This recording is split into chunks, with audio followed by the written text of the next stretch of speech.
Hello, welcome to the McEwen Brother podcast. Thanks for joining us this week. This week we are talking about what would make you twice as good or better at the job that you're in at the moment. Jamie, you're obviously working in sales and have had quite a few roles in sales at the moment, and I'm sure you've had a lot of thought about what would make you better at your current role and perhaps even at sales. Can you give us maybe an outline of what your thoughts are currently on that? Thoughts are there's as any job, there's always development for it to improve on and get better. But one of the things I try to do at the moment is obviously assess myself. So the best thing one of the things I think you can do in any sort of working environment is constantly assess yourself. What can you do to improve? So if you do something, or like for me, obviously, in particularly with sales, when you get someone that you think is going to sign up and they don't, or you get someone in and you think this is going to be a positive outcome and it doesn't happen, going back and actually assessing, was there something that I could have done differently? Was it the way I spoke to them? Did I create the report? Did I show the value of the product in the right way? Or did I not create enough excitement for when they come down? Because within my job, I phone people to come down to a sports complex to try and sell them the gym membership. So for me, it's all about constantly analysing myself and in self development in that sort of way. And that can be from like confidence and stuff. But Gregor, you did sales before as well. What sort of stuff did you I don't know what your sort of thoughts are on sort of analysing that sort of sector, because it's probably one of the jobs I feel like you can analyse the most. But It's a hard one because sales, I don't think there's techniques and there's tools you can use. There's stuff that people have used in the past that they say this will make you a better salesman. This will get you more results. So you're trying to adopt these tips and tricks to make your sales better, perform better. But at the end of the day, I always find sales is quite subjective and you have to be very adaptable to the person you're talking to. So being twice as good at it, like what you're saying, I think you're right. You just analyze it every day and to be try and understand what you're doing wrong. But at the same time, it's like, what would actually make you twice as good? Like, would that be a hard skill in a way of knowing exactly what you're talking about? Or is it more just like what you're saying about analyzing your tasks that you're doing and seeing if you can improve them? It's not like, I guess, if you are, I'm trying to compare it to another role. If you are a doctor, to get twice as good, I guess it's experience. And I don't quite know what they would do, but they often need to do another course and build up another piece of knowledge, another surgery, another part of surgery they haven't explored before. That is maybe a qualitative way to be like, okay, I know twice as much as what I have now. What's the sales equivalent of that in the role that you're in at the moment? I don't. Yeah, that's such a good point, because I don't think a sales is a job where you just automatically can do something to become twice as good, because you don't learn a basic skill or an asset. You have to adapt all the time with it. Whereas certain jobs, say you do coding, and you've not learned a specific type of code yet, you can go learn that code, and then that could actually make you or learn that sort of software, like a different Adobe stuff, and you could actually just become twice as good because you've learned like double the amount of information, and you can now use that in your job. Whereas it's a sort of a stepping game with sales. I think you learn the product, then you learn how to talk about the product, then you learn how the personal skills to talk to the people in the job. So yeah, it's one of these ones where it's definitely not I a think, times two situation, I feel. yeah, it's probably something that comes with practice. And there's a lot of resources out there like sales podcasts that we can direct people to that, interview sales gurus and how they close deals and all these sort of things. But it's not like a set, you need to do this course or XYZ. It's always what I found, it's always like guidance towards the end goal of basically, you know, make more calls, be more proactive. I try different methods as well. And a lot of it I find with sales, depending obviously in the industry as well, if you're quite you know, you're socially I guess, active. You can speak to people. You can bring in people above you. Like, bringing a manager into a deal might be daunting to some people, but that can help you close a deal. So a lot of things that I've picked up on in podcasts is in sales anyway is some of these really good salespeople, like, maxing out the targets every month or, performing really well, are not afraid to bring in like a CEO to a deal, is what they're saying. So if they're closing a huge account, bringing in these top people makes sense. But then it's like, how do you do that? And they talk about, I guess, approaching being open to your management. It's a tricky field, I think, because there's no yes or no or right answer. It's what works for you and also the person you're dealing with, the industry. It's so context specific. But I guess that's the same with a lot of jobs. It's just I feel sales is so busy, like there's so many things going on at once. And it's who do you turn to ask? And it's like people with experience, really. That's my experience. You just ask who's done it before. And I'm sure that's the same elsewhere, but there's a lot of resources out there, but I don't quite know which one's the right one because, yeah, it's a minefield. Yeah, I Do you, think do the same idea on that, or yeah. what's your thoughts? As my second thoughts, or what I'm thinking of, is there's a lot of people that are natural at it as well.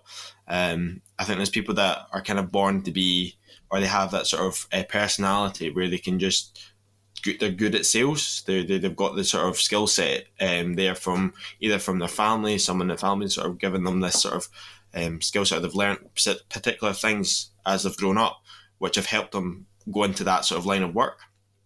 And I think I've always sort of had that sort of social aspect where I can talk to anyone. I'm happy to speak to people. I like that aspect, and that's what's helped me to become good at this sort of job. And it's the reason I've probably stuck with it. But I think there's obviously things that you can do to improve and always get better at it. One of the things I've looked at before, and a website I'd like to recommend for people to look at, is something called HubSpot.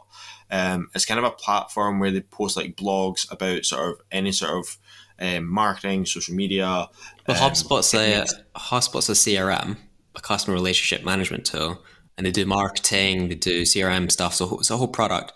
What I think you're referring to is their blog, which is they post a lot of really good content, and that's my point as well. Like HubSpot's a good resource, but then you could find exactly the same resource somewhere else that has the same similar title, and it's contradicting each other.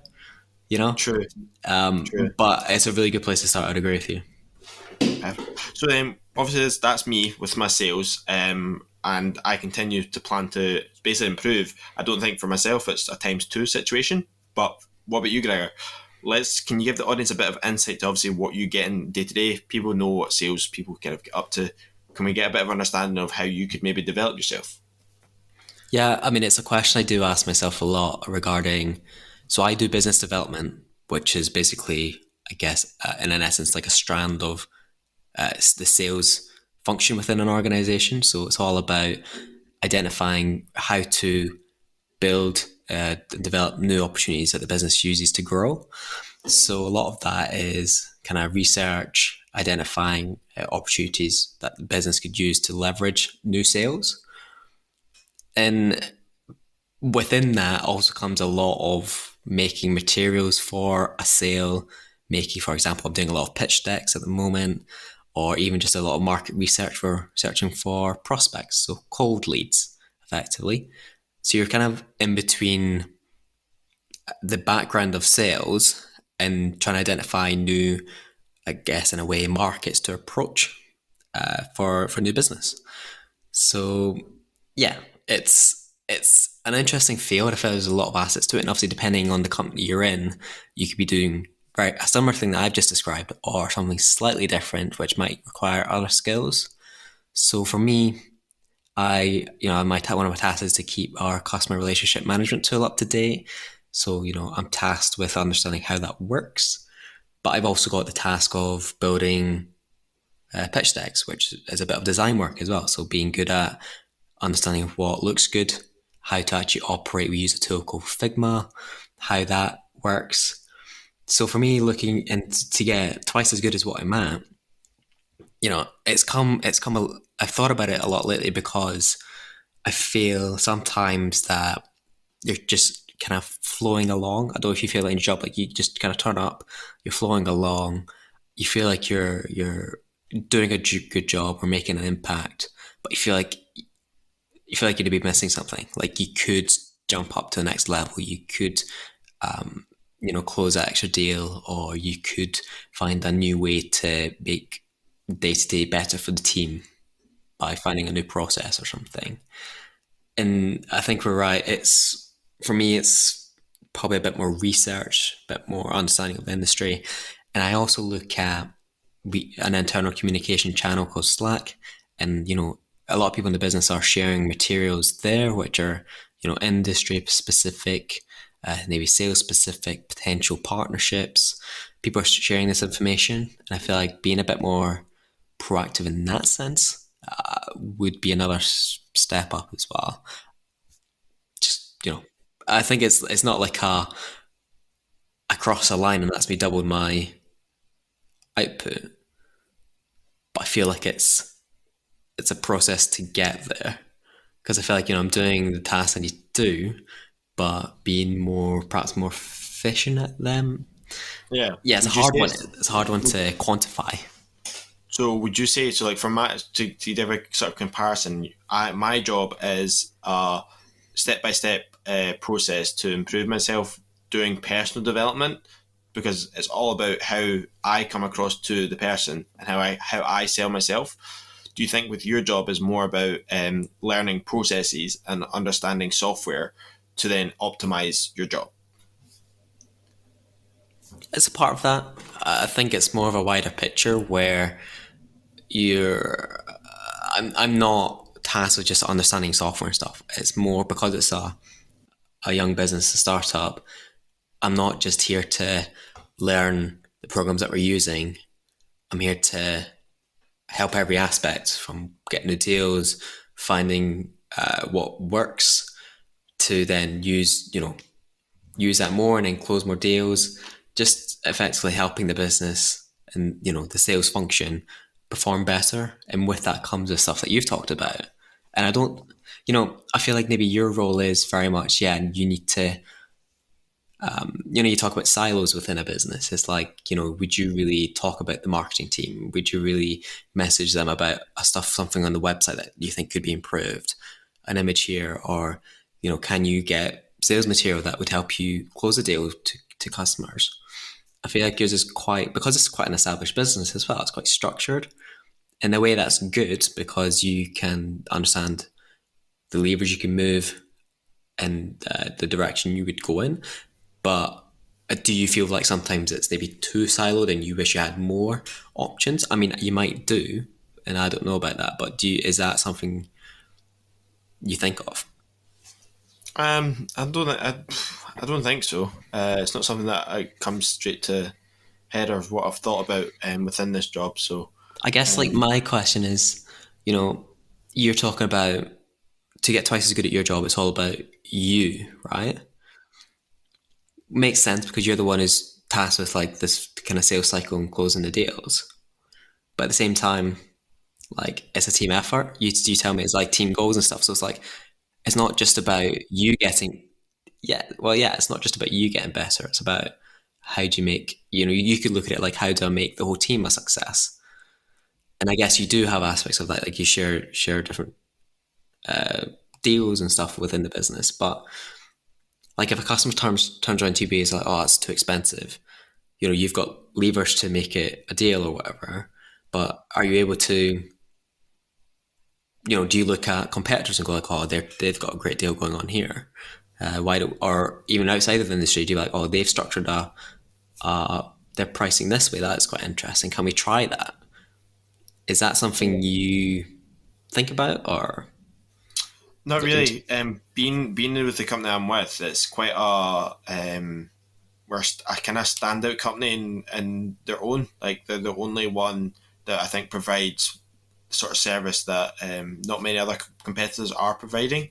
When I started with the job, I did look around. I did listen. Actually, phoned in to put an inquiry into other places to see how they deal with their sort of consumers or their members that they want of the club. But I definitely found that it's a completely different ballgame where I currently work. They're quite a prestigious company to be working for in terms of their name and what they're known for. But it's not something that I've kind of thought about. One of the things I want to sort of move on to, Gregor, now is with obviously the times to development and stuff. Do you feel like these jobs are giving us more benefit of being with working for a company than on our own? Because obviously what you've said to me there is like you're kind of feeling this like it sometimes just feels a bit, oh, you're coming in, you're doing the same thing. Kind of the development there is maybe not what you want it to be. Do you feel that, probably a question for myself as well, do you feel like you're doing everything that you want to be doing in this job, or do you think doing your own thing will be more beneficial to learn things your own way? Well, yeah, of course. I mean, you could do a lot of things by yourself and develop that way. Do you mean actually like to develop? I don't quite understand your question because you So mean by yourself. Is that do just you mean you have think to work? starting, sorry, basically, do you think starting your own business would help you develop more than doing working for this startup? Would you enjoy that more? Would you think that's going to be provide more benefit to you, and you would enjoy it more because you're going to do something that's more passion for you because it's your own business? Well, I think there's aspects of doing something by yourself you would definitely learn more of, such as parts of running a business or starting a business that I maybe haven't experienced before. But the other aspect is having been part of a relatively young company, I do get exposure to those aspects. I'm not directly involved, but a lot of the stuff is good to have exposure to and understand how it's operating and why we're doing it as a software business. Doing it by yourself, I think, yes, but then at the same time, to make it a success by yourself, you need to have the skills. You start off, takes time to build skills. Starting off afresh and using it as a learning opportunity might not be the best idea because, how are you going to do something quick enough so the competition doesn't know? How are you going to say it's a skill that you need to close a deal, but you're like, oh, I'm learning it. Yeah, it could work, but at the same time, it's like all these other people who are out there, specialists at what you're trying to learn, are already smashing it and getting deals. So at the same time, it's like what you're actually trying to learn, opposed to your field of uh, what you're specialist at, basically. Yeah, it's one of the things I've been thinking about recently in terms of starting a business. We had our episode the other week, where a couple of weeks back, with our 12 business ideas, and my thought process coming off that was like, okay, people who started, like Tesla, or Elon Musk, or people who started delivery and stuff, they saw just an opening in the market. They just had an idea that they thought they would do it. I imagine the person who started that didn't have the skill set, didn't have everything there to get him where he needed to be, but he had the idea. And there's an aspect of like, you've got some like good ideas, and there's no reason why you can't develop them as you go, or start pulling other people in, being like, oh, I've got this idea, this is what I'm planning to do, this is what I'm starting. And I just think it's quite an interesting idea because obviously we can develop ourselves so much. And I think for me and you as well, from a young age, we've had the garden business we've talked about before. I had like wee tuck shops. Last year, I sold a lot of, I bought and sold golf clubs, and I think I really enjoyed that. I got a lot of satisfaction from it. All being, none of these businesses have been run to the scale or what we would probably want to do to make it, like official through the books, that side of things. Um, I would love to do that, I think. And I think that's where I'm sort of looking at, and this is where I'm trying to go with this, because I think the sales, I'm enjoying it. I'm learning a lot from it, but it's not helping me develop other aspects of what I want to learn. I don't I'd know what agree. you think there. Yeah, no, you make a really good point. I think there's merit in being in the right situation and the right timing for start running your business or starting a business. I think it's all very well to be like, yep, I'm gonna, I want to start my own business. This is my dream. I think I think it'll be better. I think be more successful and all such. But when I talk about timing and people you're with, And I guess it comes down to like the entrepreneurial spirit. It's like, yeah, you can be the person that drives that force to bring a team together to identify a market and basically ultimately solve a problem and go after an opportunity. That's what you're going after. But to sit there and be like, okay, I'm going to start my own business, I think is the wrong approach. Like when I think about the business I'm in at the moment and my old company used to work for, Travel Nest, the guy started that was basically my age now. He's young. He's CEO of a big business and raised millions of pounds of investment to run this business. But his parents are operating a similar business. His parents were his client basically. So he's already in the industry. He's got the knowledge. He understands the problem. Basically, is the issue, right? The business I'm in now, the CEO understands the problem that the customer are having, and the ideas we came up with like a couple of weeks back. We've got the idea, understanding the problem. I feel like you need to develop that, understand more of the problem. So to understand more of the problem, what you do then is just create smaller businesses outside of work. So still work, create smaller things and see if it does get traction and see if there's a big enough problem there for it. You can do research for that, but the best place to start is start small and see if there is an actual big enough problem that to solve that would actually create enough income for you to survive. I think that's the approach to take rather Yeah, than like a big leap. That's my thoughts. cool. I think it's good. I just obviously want to delve into that side of aspect of like, do you think it'd be better to go off on your own and do your own thing? And we're both, I think, keen to do that at some point in our lives, and it'll be something that'll come at the right time. Yeah, of course. And what I guess I do struggle with is like when you do say that, like, yeah, as soon as it comes at the right time, which I do get, but when you're like, I want to start my own business, this is something I want to do. Like, if you're talking about it, like, just do it. Like, what's the issue? What is the Yeah, actual issue, right? And you're saying at some point we're going to do it, and you're the one who kind of brings that. You talk about that a fair amount. yeah, And for definitely. me, I'm thinking like, what is stopping you from doing something? 100%. No, it's more predominant now for myself than I think it ever has been. I've gone from sales jobs to sales job, and have I done the same time period and sort of this jobs and hitting a same barrier where I feel like I'm not developing myself in the right sort of way to do things. But there's that aspect of barrier of basically feeling like, okay, I'm going to dwindle my savings. I'm going to not have anything to show. So if it fails, I'm going to waste money. It's that barrier of like being like, oh God, like what did I do?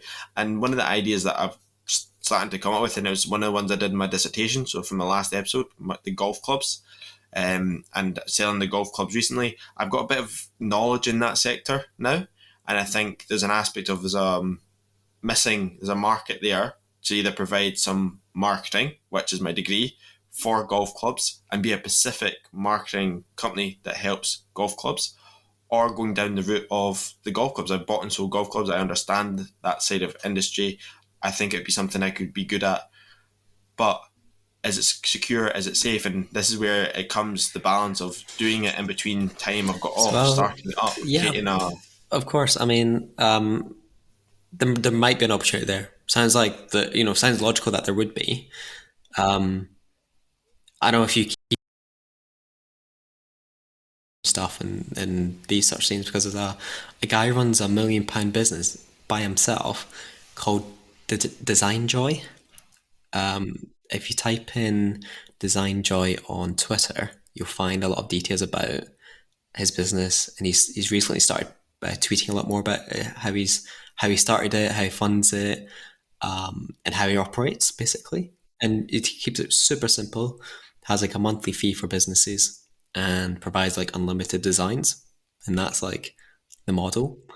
And he runs it himself, and he's like over £1 million of turnover. So it's possible. I would say to what we could do, right, which I know is a new thing, is called like an accountability partner. So since we're doing a podcast every week, what we could do is like at the start of the podcast is basically just be like, what have you done this week to better yourself or business wise what you're doing? Give an update on a podcast that's public anyway. So that keeps us accountable to each other to make sure we're progressing on those things. 100%. I think, yeah, it'd be good to, every couple of weeks or even every week, just be like, what have you done to develop yourself, or what's Let's make your that our plan? intro. Yeah, What do you think? let's Something like do that. that. Let's do Okay. that. Hope you guys are enjoying this listen to this week. Kind of gone off the beaten track of the time to Just do, us but planning. it's been sort of a fun, good episode to talk, because I think me and Gregor have had many conversations about doing something and getting started into something, and the aspect of the question you came up with, Gregor, with making how do you become 2 times better at your job, it's probably pushed us into that direction because it's something that we've thought about before. We always want to develop quite obviously business orientated mindsets, like the idea of starting something our own. So Cool. I've I said guess what on I about mean, 50 times. yeah, yeah. I guess what I mean by like accountability is not like next week you have to have done 10 things that have gone in the direction that you want to do. I guess it's more like let us know what you're doing, and then I guess over time it'll build up. Like how we started this podcast, I guess it's been last year we kind of took a break, and this year we're doing every year, and we've got the mics and stuff. So I think it would take that direction as well with our accountability Completely. stuff. Completely. Let's not forget Um, that. Let's try and put yeah, that in. keep it in. Okay, well, guys, thank you for listening to this week's episode. This is week 12 of Cumbers podcast. Hope you, I must say, Jimmy, if you don't mind, yeah, we did say last week there will be a guest on. Unfortunately, the guest that we have, which is going to be an amazing episode, I believe it will be, has basically is not well today. So we're going to reschedule, and hopefully the following week we'll get that podcast out to you guys. And it's going to be about basically investing, running businesses, super interesting story to be told. good one to link on from this. Give other people insight to someone doing exactly what we probably plan to do at some point. So, hope you guys have enjoyed this episode. We'll catch you guys next week. Look forward to having the guest on, and see you later. Cool. See you later.